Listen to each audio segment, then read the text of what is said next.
Welcome to another in our series of Kehillat Israel podcasts. This is a recording of Rabbi Amy Bernstein's weekly Friday morning Torah study.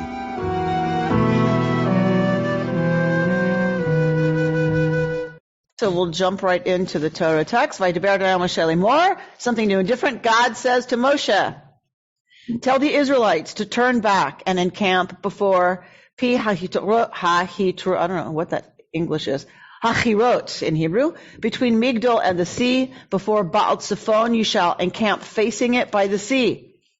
Ve'amar Paro, Pharaoh will say of the Israelites, they are astray in the land. The wilderness has closed in on them. And then George's favorite part, I will stiffen Pharaoh's heart, and he will pursue them, that I may gain glory through Paro and all his host, and the Egyptians shall know that I am Yud-Heh Vav-Heh. And they did so. When it was told to the Melech Mitzrayim, the king of Egypt, that the people had fled, Paro and his courtiers had a change of heart about the people and said, what is this we have done, releasing Israel from our service? So what is that word in Hebrew? That word is, Rita Ephros is here, that word is ma. What? Mazot. What is this? Is what Paro says. And his courtiers say, Mazot, what is this? He ordered his chariot and took his force with him. He took 600 of his picked chariots and the rest of the chariots of Egypt with officers in all of them. God stiffened the heart of Pharaoh, king of Egypt, and he gave chase to the Israelites, and the Israelites were departing defiantly, biyad ramah, with an uplifted hand. The Egyptians gave chase to them, and all the chariot horses of Paro, his riders and his warriors overtook them and camped by the sea, near this place that I can't read in the transliteration. Pi Hachirot, Lifnei Baal, in front of Baal Tzifon.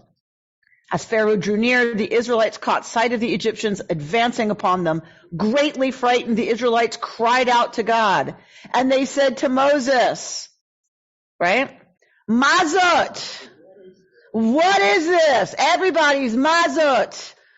So I don't think I've ever really paid attention to that before, which is what's great about studying Torah your whole life, because, right, Aviva Zornberg is going to show you things you did not see. So they said to Moses, was it for want of graves in Egypt that you brought us to die in the wilderness? Mazot asita, what is this you have done to us, taking us out of Egypt?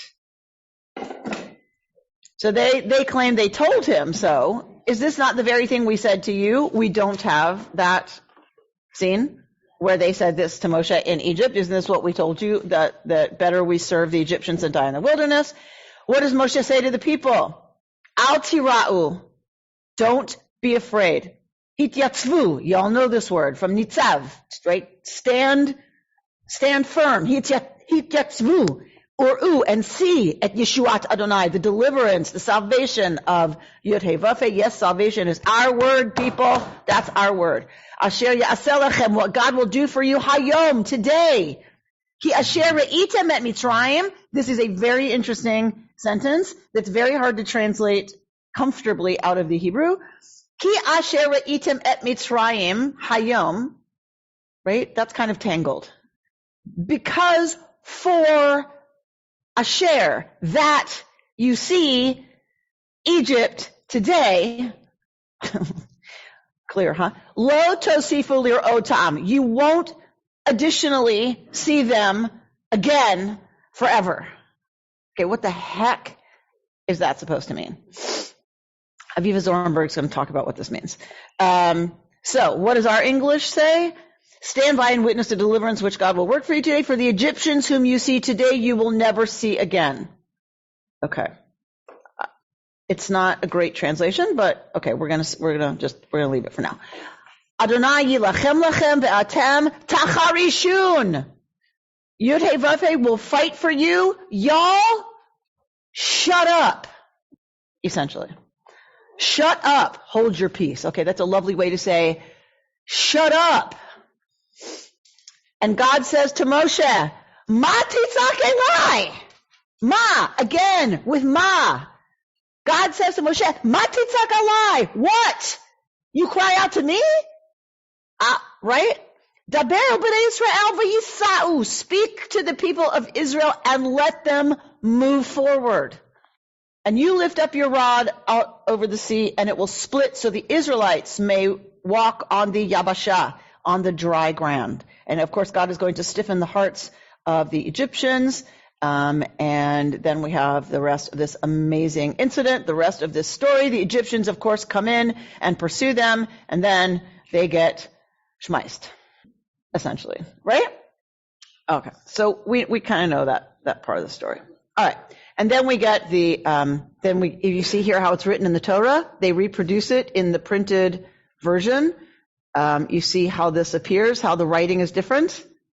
The spacing is different. This is the Song of the Sea, right? If you look at it in the Torah scroll, these big spaces, these big white spaces, with the blacks, written the way it is, it looks like bricks, that those are white bricks.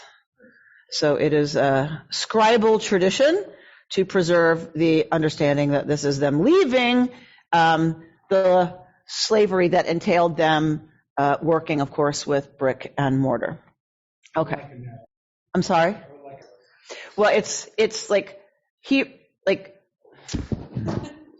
it doesn't suggest narrow. It's laid out normally in terms of how wide the column is. It's just how the lines are drawn, how the lines are calligraphed, where they're spaced. It leaves these big rectangular openings. Okay. Yeah, a lot of white fire. Okay. So what am I doing? All right. So first of all, let's remember where we are, right? All right. So the Israelites are coming out. They are told, right, to encamp facing the sea. What is Pharaoh going to think? Pharaoh and the Egyptians will think they're trapped. There's nowhere for them to go. So he's going to think they're trapped. Pharaoh decides, Mazot, what is this asinu we have done? That was a mistake. And so he goes after them. Now the people, right, are standing there and they are understandably terrified. But what is their response to being terrified? They complain. They are sarcastic. They accuse. They complain. And mazot as, what have you done to us? Right? Everybody is, what have you done? All right. So for Lawrence Kushner, his way of talking about this is, we read him last week, if you recall. Last week, he talked about the fact that all of this story is really about the transformation of consciousness. Right? Mark Fish, did I tell you? Right up your alley. This is all about the transformation of consciousness. When we talk about going out of Egypt, we are not talking about a one-time event where we left slavery and were delivered and yay, now it's a party. Chas v'shalom. Chas v'shalom. God forbid. This is a story about how tight, restricted, narrow, immature, self-obsessed, ego-driven consciousness becomes liberated, becomes integrated, becomes responsible, mature, Kayla, becomes what we're all hoping to be someday, right? Actual, integrated, healthy, with a healthy ego, but also a healthy superego, honoring the id, like all those, that's what we hope to be. This is the story about how that happens. So for Kushner, last week he talked about stage one, then we talked last week, stage two was, okay, the destroyer is unleashed. Sometimes you have to just sit back. You've done what you can. You're doing your work. You're letting go, and you have to let go, let God. Right? Is that what they say in the 12 steps? Right? There are times where you have to let go and trust that what you're doing is what you can do, and the rest is kind of up to the universe. And that we talked about last week was a destroyer, right? Taking care of Pharaoh. Where's Pharaoh in this model? Inside. Bo el Paro, come to Pharaoh, right? Pharaoh's right here. We are our own enemy. What is the tightness, the restriction, the oppression, the slavery? It's our addictions, our proclivities, our habits, all those things, our compulsions, all those things that keep us from growth. So we are in Mitzrayim and we keep ourselves there because we let Paro win. Hang on. I knew it. All right. So I knew it was coming. So Mark's got his hand up already, y'all at home. So Paro is here. And so when we deal with Paro, when we finally confront Paro, it is terrifying. Then we do our work. We put the blood on the door. We name it. We opt in. We get a therapist. We change our friend group. Right? We do whatever. We change careers, whatever it is. Like the blood is on the door and we're ready to leave. And we have to turn it over at some point and say, okay, the universe will support me in this. God will support me in that. However you want to talk about it, whatever. That was last week, Kushner says. That is the destroyer going out and dealing with the enemy. Okay. He says, in every case of liberating consciousness, there is a second and more terrifying confrontation. You get through realizing you've been abused. You get through realizing you've made some pretty terrible choices. You get through acknowledging the ways you've chosen it over and over and over and even have it going on in your life right now. You do all that and then you're like, okay, I'm doing my work, got my therapist, got my bike that I'm riding, I got everything going on, I'm changing my diet, blah, blah, blah. You turn it over and then at some point in the work, there is a second, deeper confrontation. And Kushner says that is this moment. They are at the sea. They think they're about to be free. They think they're out. They think they beat Pharaoh. They think they're out of restriction and habit and all that stuff, keeping them back and powerless and victims. They think they're out of that. They're at the sea. And what do they hear coming? Pharaoh's chariots. And there is nothing more terrifying than the second encounter with Pharaoh. And that is this moment. So if we hold this moment in that kind of a way, some of what's going on makes a lot of sense in the Torah text, right? Because what is everybody saying? Mazot! What is this? Right? Nobody can tolerate what's happening. Nobody can stand what's going on. Everybody's got their drama, right? All parts of us have their drama. The perpetrator, the victim, right? The hero child. We have a bunch of parts, and when we come to the deepest confrontation with self and who we want to be, ain't nobody happy, right? Ain't none of them happy, because we start to upset how everybody has learned to get along. How the parliament of the personality, as Shefa Gold calls it, has learned to get along. And when you upset that, right, it's terrifying and it is explosive, right? Okay. That is the moment we're dealing with here, according to Kushner. And it's not just a modern interpretation. I mean, we're using modern terminology. The rabbis have always understood the going out from Egypt as happening hayom. Today, will you leave the narrow constricted places? They say, don't read Mitzrayim, don't read Egypt. Mitzrayim, read Meitzarim. Will you go out from the narrows? Will you go out from stuckness? The invitation is given every day. And the rabbis say it takes a great deal of courage to trust that we can actually do that. All right, Mark, did you want to say something? I think there's very little left to say from a psychoanalytic point of view. I mean, it's all been said. It could be translated into psychoanalytic language more clearly.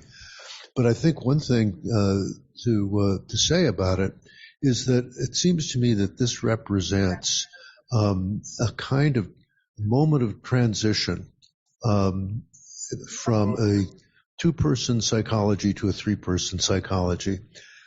Let me try not to talk in jargon. The infant originally has as far as anybody can tell, a fantasy of omnipotence and a relative, it's relative, it's not absolute, but a relative lack of connection with external reality. That slowly changes. And in that process, the infant cedes its sense of omnipotence to the caretaker and sees the caretaker as omnipotent. that still involves really just the infant and one object. But as the infant encounters difficulties in reality, or matures, or both at the same time, obviously, there is a transition point where the infant becomes aware of a third object. In a standard nuclear family, that would probably be father, and enters into the whole complexity of the Oedipal situation. But one theme in that has to do with the panic that is involved in giving up a sense of omnipotence and giving up what analysts call relentless hope. That is the attachment to an earlier sense of security, even though that's incompatible with contemporary reality.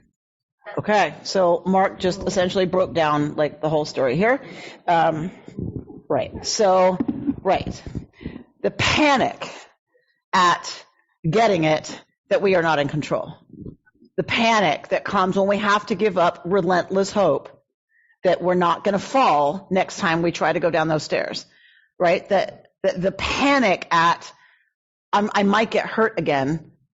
I might fail again. That is what we deal with the rest of our lives, right? And what I hear you saying is, in a healthy situation, we learn resilience. We learn, okay, it's possible I'm going to fall, but those two folks over there usually help pick me up. And sometimes I get a treat, right? Sometimes there's ice cream involved. And Amy, also with individuation. Oh, here goes Siegel. I knew it. Just to go forward with what Mark said, with individuation, the child in a healthy environment can have rapprochement when they go out in the world and it starts getting too panicky. They can come back to get a fix of stability. And next time they're able to go out a little bit further. Right. At some point they might be able to, go to UCLA. Let's just say. Maybe. Knowing, they can come home if they really need to. They can come home and do their laundry. Yeah. And do laundry, exactly. Right. Thank you, Richard. So a really important thing is that part of health is being able to risk, being able to go further, right?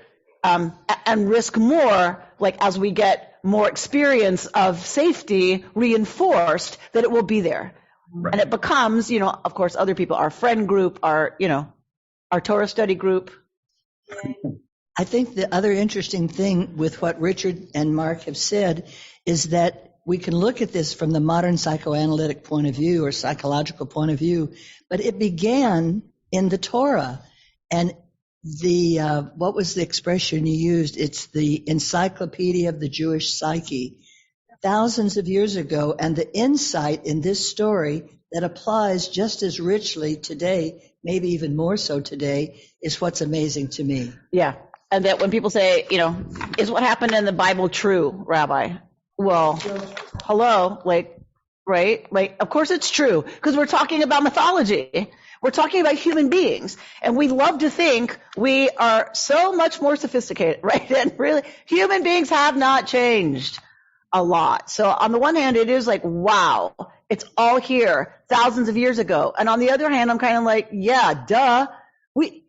Because these are human beings writing these stories. So they're, they of course don't have our, language for unpacking it, but I think they're writing exactly what they know to be the human psyche, the human experience. And there's chutzpah too.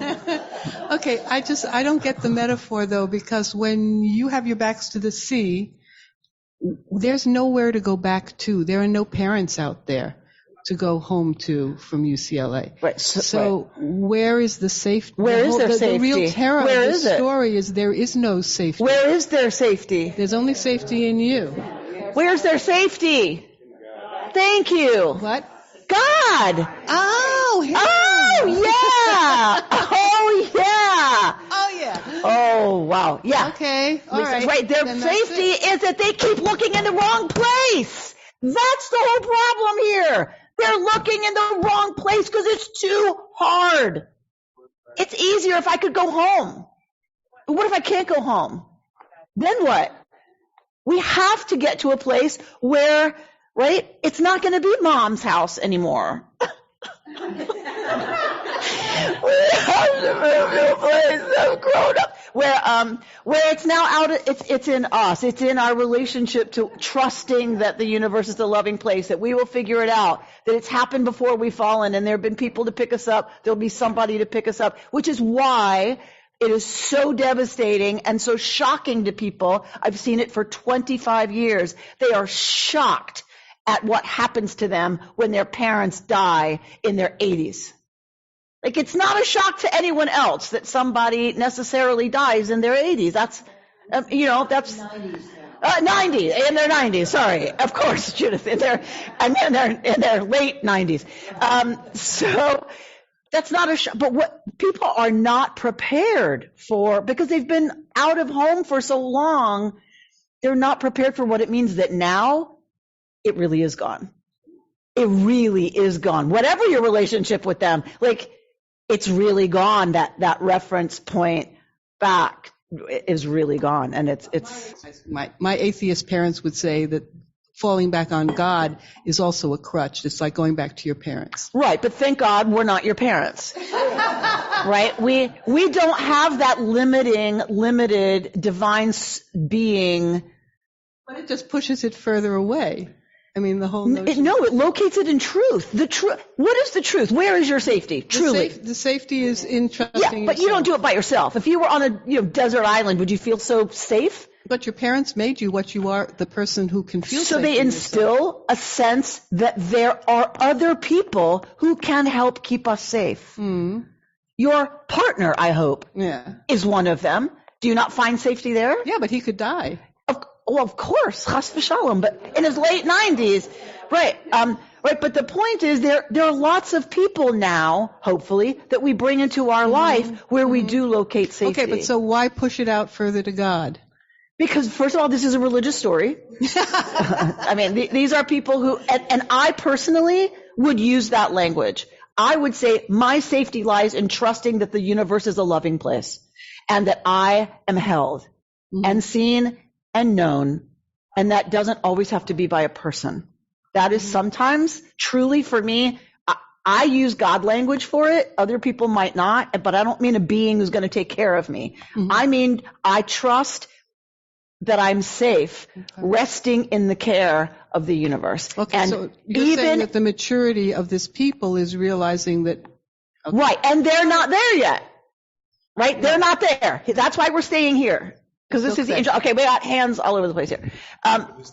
So we're at this moment where they're not there. They have not matured enough. And guess what? This generation isn't going to.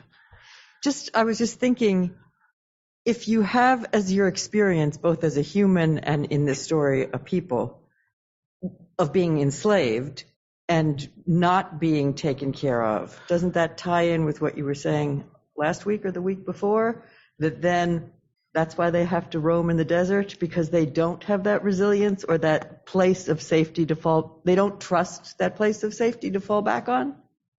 I think so. Mark. When you talk about God providing safety, God has hardened the heart of Pharaoh through the plagues. He kept getting to show more and more power. And here, he's going to show even additional power when he hardened the hearts of the Egyptians so that the Egyptians would chase the Israelites. And again, to show the power that not only can he open the sea, but he can destroy the enemy again. So continually trying to show his power while hurting others, if you will. Yeah.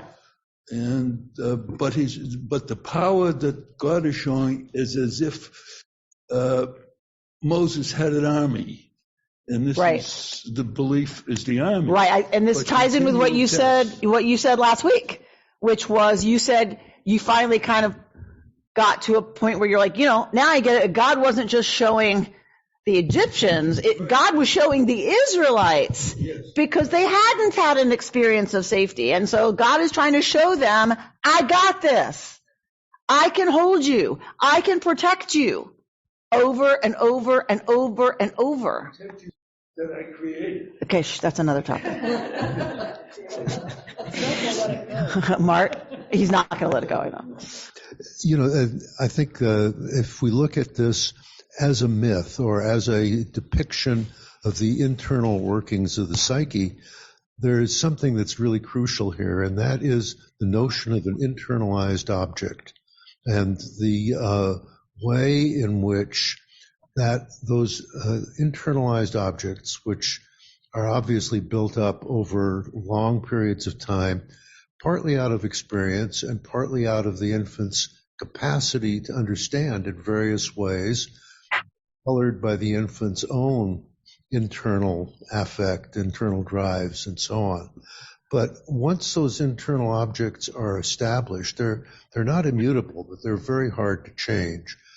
But whether one trusts in the power of some sort of power in the universe or cannot accept something like that is conditioned very strongly, not just by external experience or argumentation or demonstration of anything relating to external reality.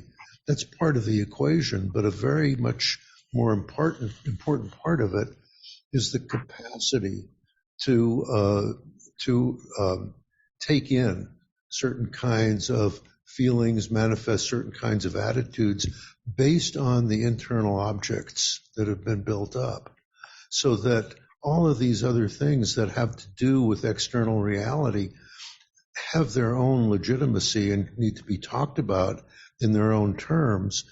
But the notion of belief or confidence or in the provision of the external world is largely determined by the internal objects and not by external circumstances. Yeah, and that's what we see, right? That's what we see, because even though there's 10 plagues, even though the sea parts, even though, like, they can't do it. They don't have those internalized, in your language, internalized objects. Like, so no matter what happens in external reality, they can't get there. And I think that's what God finally learns in the desert. After they refuse to fight, and God says, I'm going to fight for you, don't worry about it. And they refuse, he's like, I'm done. Our character. George? Yes.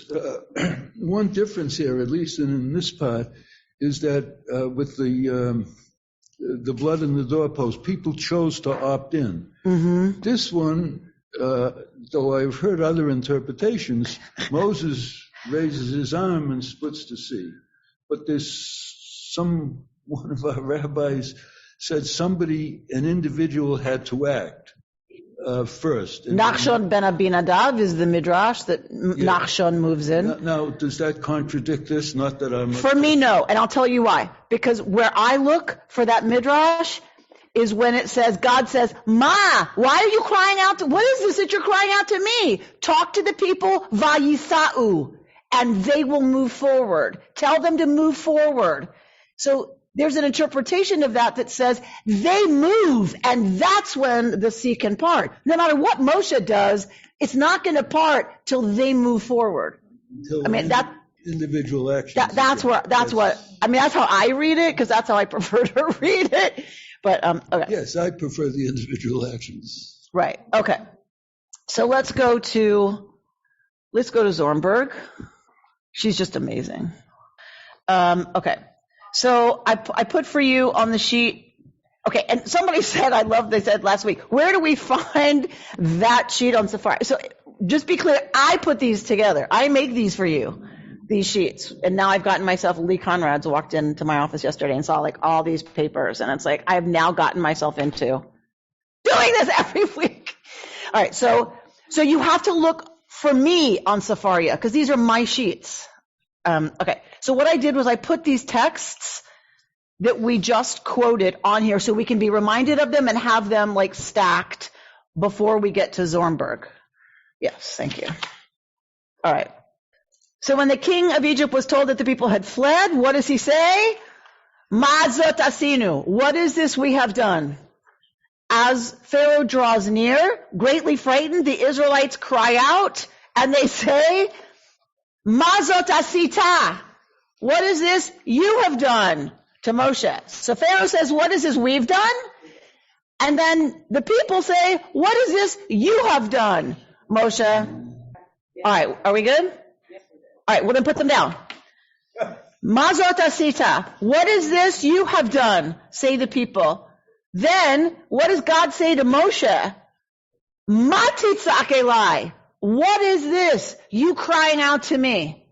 It doesn't say lama, by the way, which is interesting. It doesn't say why. Ma. What? God says. What? Literally. God doesn't say, why are you crying? God says, what? You're crying out to me? Tell them to move, George. Okay. And then finally we get, I love this. Moses cries out to God saying, Ma, what am I to do with these people?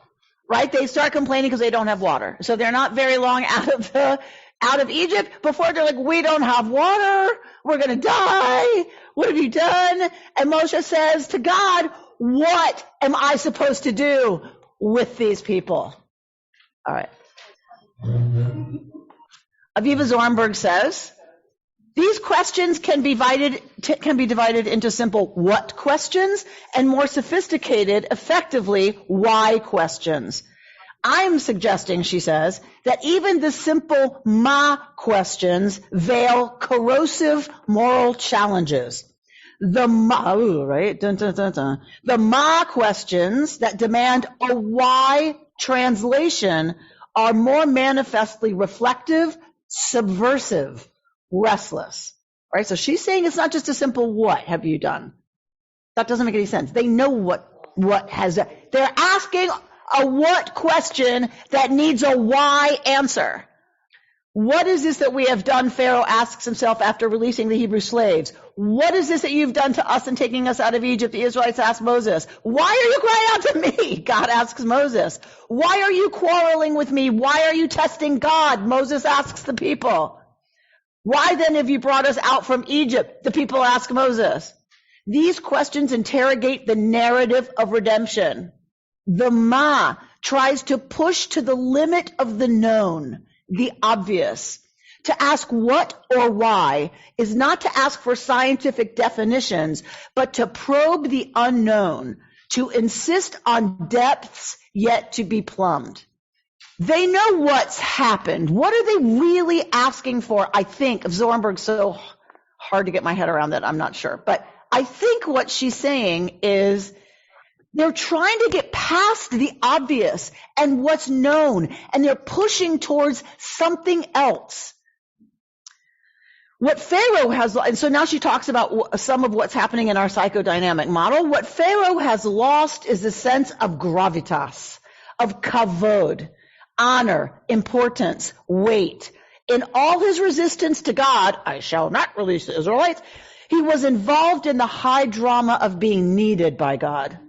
Now, in obeying God, he subsides in a kind of spiritual breakdown. It is to recapture that ultimately suicidal sense of drama that he pursues the Israelites.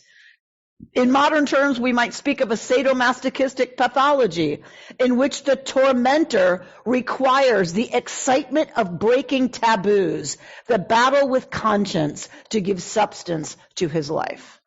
So in this sense, George, Pharaoh loved that God hardened his heart because it meant God kept coming back to him. He was still the center of God's attention. This big old powerful Yahweh business was in relationship in primary ways to Paro. And he can't stand it when that's over. Even though it was painful, even though it's going to be completely destructive, he cannot let it go. He cannot stand it that he's not the center of Yahweh's attention. And so goes on this suicidal mission to regain the focus of this amazing power. How could that possibly be? That we would keep going after something that is completely destructive to us. Could you imagine? Who would do such a thing? Right? Moth meet flame.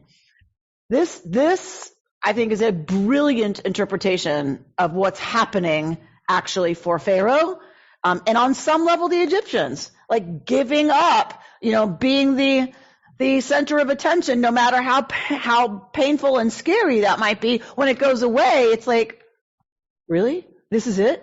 This is life now? Right? I know lots of people who have used, and this is an extreme example, but there's ways that we hurt ourselves, self-harm, sometimes literally, by cutting, by doing whatever, that when it stops, the pain stops, but so does a certain kind of something that comes from focusing on that. That when it's gone, there's this vacuum of, wait, this is it? This is how I'm supposed to live? Right? Sober people have talked to me a lot about that. Wait, what? Like I'm supposed to go to events sober? Wait, forever? No, just for today. But but it's like, right? Because it's like, that's so boring. How do people live these boring lives? The whatever that stimulus is gone. And I think it's a brilliant interpretation, because you scratch your head and go, Pharaoh, really? Really? But really? Yeah, really. Right? That's what we do. All right. Particularly when we're not in a good place. If we couple this process of self-knowledge with the parallel Ma question asked by the Israelites, what is this that you've done to us? A similar pathology emerges. Retrospectively, the people realize the drama, strangely satisfying, of being the victims, the desired ones in a battle between God and Paro. Now, released from the perverse fascination of the Egypt situation, they face a cruel death in the wilderness, the end of the story. In asking, what is this you have done? They are really reproaching Moses. Why on earth did you do it? Emphasizing the losses entailed in a redemption that on the face of it seemed entirely benign. The effect is to move beyond the world of facile rationalizations to become aware of incongruities, gaps between the public narrative and the inner debate. In this sense, the people's challenge, ugly, ungrateful, and misdirected as it may be, represents a necessary truthfulness, a way of opening up a new depth of dialogue with Moses and with God. Right? So it looks like this is a completely loving, fantastic thing that's been done for them. But they're getting it that it's not so happy, this business of not being fought over anymore. This business of, wait, that's it? That's it? Now we're free? What? Now we go to the mall? Like, what? Just like Pharaoh. It's like, wait, what? We're not the victims? We don't get to gashry anymore? We don't get to talk about how much suffering we've been through? And then we're just supposed to live like the rest of our, desert lives? Like that? In asking, why did you do this to us? I think, Zornberg is suggesting they are admitting that what looked like such a glorious thing, we're free, is really more complicated. And they are admitting their internal conflict with what it means to now have to take responsibility and now have to be grown-ups, right? Some freshmen at UCLA are starting to understand a little bit about that, right? Being free ain't all it's cracked up to be. When you have to own all the consequences, when you have to make all the decisions, when the deadline is February 7th. And in asking this question, in reproaching Moses, what she's saying is, however misdirected that might be, they are trying to talk about it. They're trying to admit they're conflicted. And they're trying to get an answer from the only authorities they know. Even though it's misdirected, right? A loving parent, right? How many times have you gotten a question when you're like, I know what's behind that question? That's not a question. That is not a question, right? That is a criticism. Okay, well, what's happening, right? That they need to criticize my decision or how I did, like what's happening for them? What's going on? That's a different level of conversation between parent and child than you've had before. And that's what I think Zornberg is saying they are actually trying to do. Is someone going to talk? Actually, I had a question. Okay. To what extent, the way you talk about it is these Israelites or children of Israel with their slave mentality, and Moses is stuck with them. To what extent do you think Moses shares that mentality and has to overcome all these things that we're talking about today? Is Moses above that and better than that, or is he fighting the same demons, you could say? I don't know. I'm just curious what your opinion is. Remember, Moshe comes from different conditions. Moshe hasn't suffered slavery. You know what I mean? He's had to go out there. He had to become he became a refugee and then, lived out in the desert.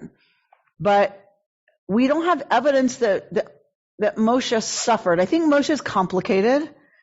I really do. I think he's very complicated. I think his adoption is complicated. I think his identifying later with Hebrews is complicated. I think growing up in privilege that you didn't really earn because you really weren't born to the princess, and then having to lead a people that's been so beat up by the people you were raised with. I think Moshe is very complicated, but it's not what they're dealing with. Does that make sense? Yeah, no, it's just an interesting. It's like Moshe, Moshe is a healthy, mature leader who also has his limitations because of his own biography and his own experience and his own whatever, but and finally gets pushed past the breaking point.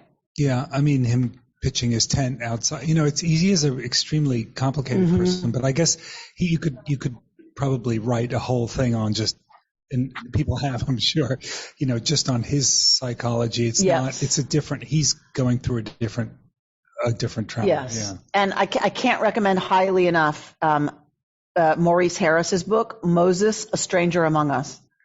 It is one of the best I've ever read on Moses, and it's not big.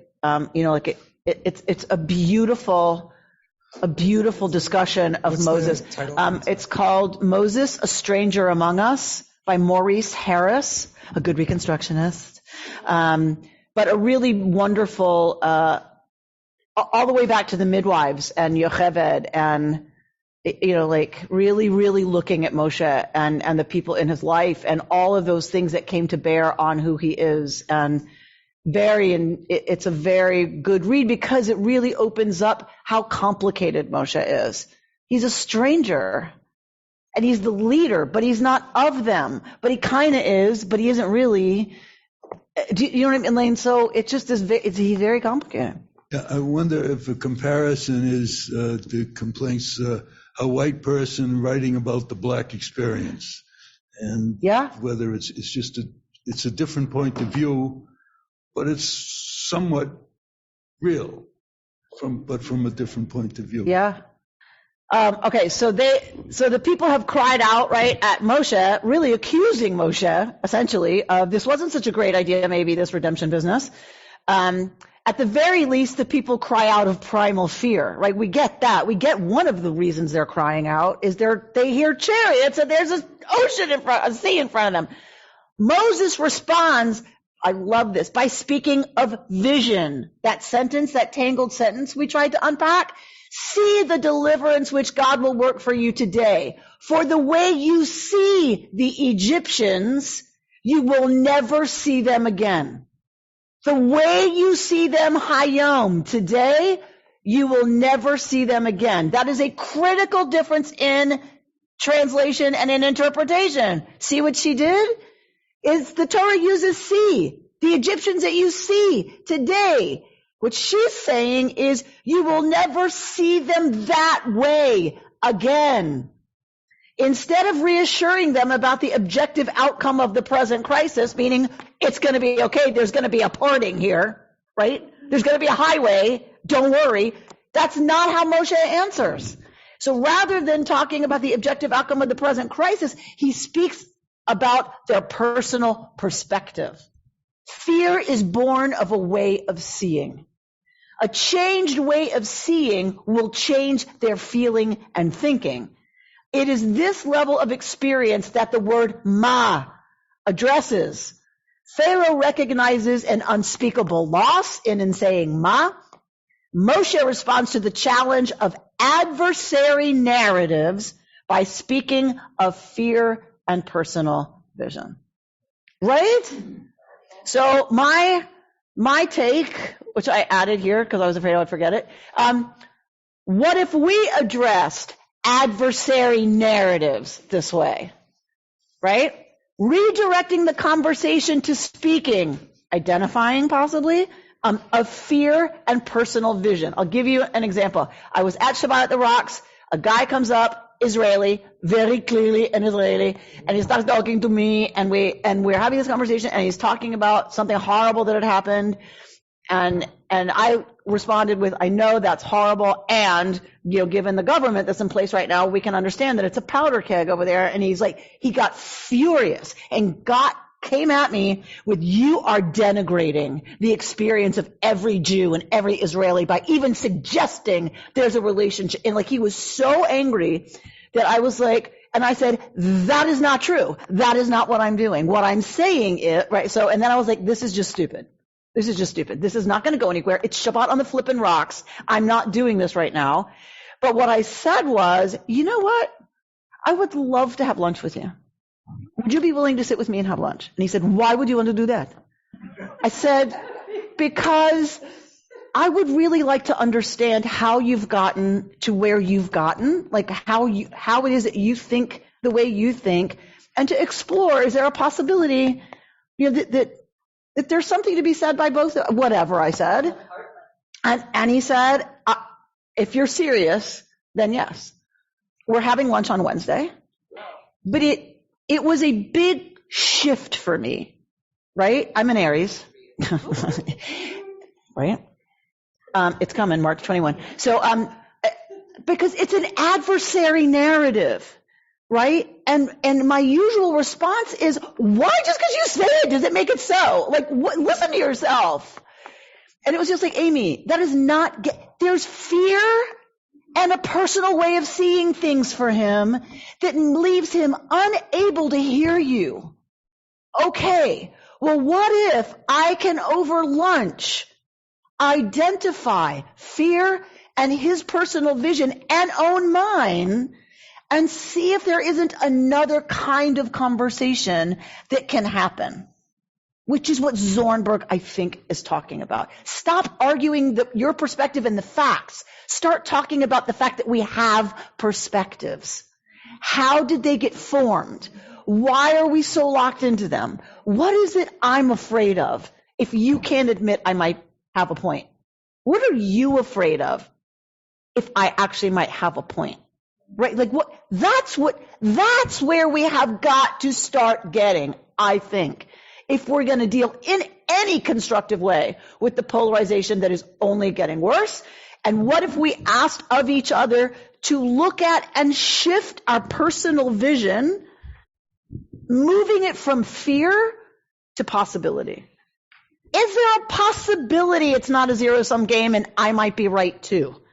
Is there a possibility? What does that bring up for you if there's a possibility that that's so? And let's talk about that. And that's where healing our own perspectives, including mine, and I'm saying truly mine too, that's a way that we can start, getting past our own fear, our own limitations, and how we see things, and start getting to another level maybe of engagement. So I think beneath that, which is what she wrote, you have to reframe the whole scene. That until you reframed the scene you just played out, there was no way to go to the next step, let's have lunch. And it's the same thing here in the desert. As long as they're stuck in that narrative of mazot, they're not open to redefining a new experience. And it's in the reframing of the story within your soul, within yourself, that the possibility of transformation. Yes, I think that's what she's saying, Moshe's saying. Right. I think Zornberger is saying that's exactly what Moshe's saying. Until you see things differently, it's not going to change. That you keep going, Mazot, what have you done to us? Right? That question won't change until your perception of the situation changes. And you'll never see them that way again, because you don't. Once your eyes are open, you may react, you may go there, but then you're like, there it is. Right? You just don't ever see it the same way again once you really get it. Kayla? So I get what we're saying, and just thinking of the story as a story, like, what do you think they had to do? Because I can't imagine Moses is saying this, and then instantly they change how they see the Egyptians and Pharaoh. So, isn't there something more that has to be done for them to now act and move forward? They will. They're going to move through the sea. God's going to take care of it. So that's it. He just said it, and then they just said, okay, and... Right. And then they never do it. Okay. Right? They never get there. We know that. But I think, what's important to me is I never heard that before in his words to them. I never heard that till I read Zornberg. Right? So it's like, I'm saying that I believe her. I love that interpretation, that what he's saying is it isn't that the sea's going to open, don't worry. He's addressing another level. He's addressing the real issue, which is their fear, the way they see the Egyptians as all powerful. And I love that he's trying to get at what's actually underneath it. And I think it's just very helpful for us today to remember that that's how attitudes shift. Not by arguing with somebody the facts. Don't you love when people send you an article? Because they know you're on the other side of an issue and they send you an article? Because if you just read these facts, you're now going to change your mind and agree with them. It's like I think it's just so helpful and instructive for us we have to get below that or above that, whatever, to get at what really drives our attachment and reactivity to a certain position. All of us. I got to own mine too. Yeah, Barbara. Okay, I just have hung up on one small thing. Okay. You take this little population of slaves, and you get them all fired up. They do the blood on the lintel, and they defy the powers that be. They follow you into the desert. They're at the ocean, at the sea. They're hearing the horses and all the army coming. They're terrified. They have no tools to be free. They don't know. I think God and Moses missed a step. It doesn't seem like an all-powerful being, even in a story, should say, I know this is hard.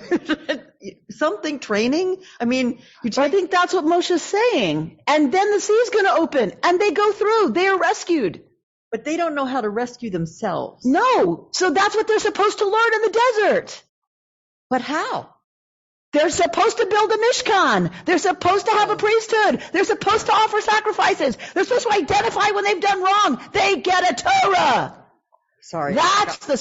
And you're right. The point is not freedom. The point is not crossing the sea. The point is Sinai. That is the point. I freed you, lihiyot lachem le'elohim, to be for you, God. Not so you can have a party. Not so you can go shopping. I freed you so you can be free to choose to worship me the way I've told you need to by building a just and equitable society. And here are the rules for that. And they get it. And they say yes. And they opt in. And they blow it right away. That's where, right, God's trying, right? Moshe's trying. And they can't do it. So they're not expected in this moment, I don't think, to get it, but they are supposed to walk, which is hard enough, but they're supposed to walk, and they do, but then they can't do the next piece, which is, okay, we're going to show you. We know you were never taught how to be free. We're going to show you.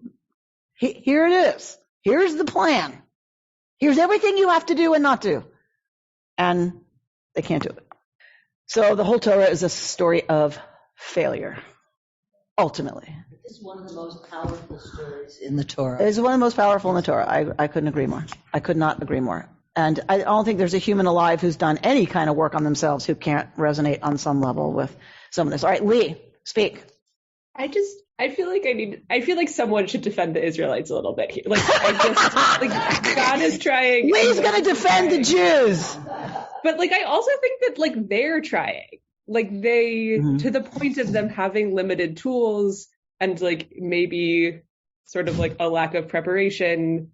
To me, there's something in this story about, being afraid and doing it anyway, that, they do walk into the sea. They do keep taking the next step. And that, to me, feels just as significant as all of the sort of kvetching and moaning. Yeah, no, you're 100% right. And it turns out, if you want to have Rachmanis for them, what you can argue is they did their best. They were limited, right? And they did their best. They didn't have a healthy upbringing, right? And they didn't have a healthy place and safe place to check in, right? And they did their best. And that's what they could do, is what they did. When I hear someone say they were trying, I'm reminded of my father saying to me, and yes, sometimes you're more trying than others. Well, that is certainly the Jews. All right, one more, and then we're going to say Mishberach. One of the things that I think is so striking about this is that this is a depiction of the course of psychoanalytic therapy. Right. And this is, he's talking about the dynamics of the transference, and the crossing of the Red Sea is not, from a psychoanalytic point of view, that would not be what would be curative. That's vital. It's important in a sense, but it is the interpretation of that transference and the fear and the understanding that comes through the interpretation of the transference of why there was such a need to maintain the masochistic position. Right. And so that should have been Sinai. That should have been their Sinai, right? Their deep understanding of what was going on, and now we're not in that same place. I remembered. Yes, it had to do with the definition of freedom.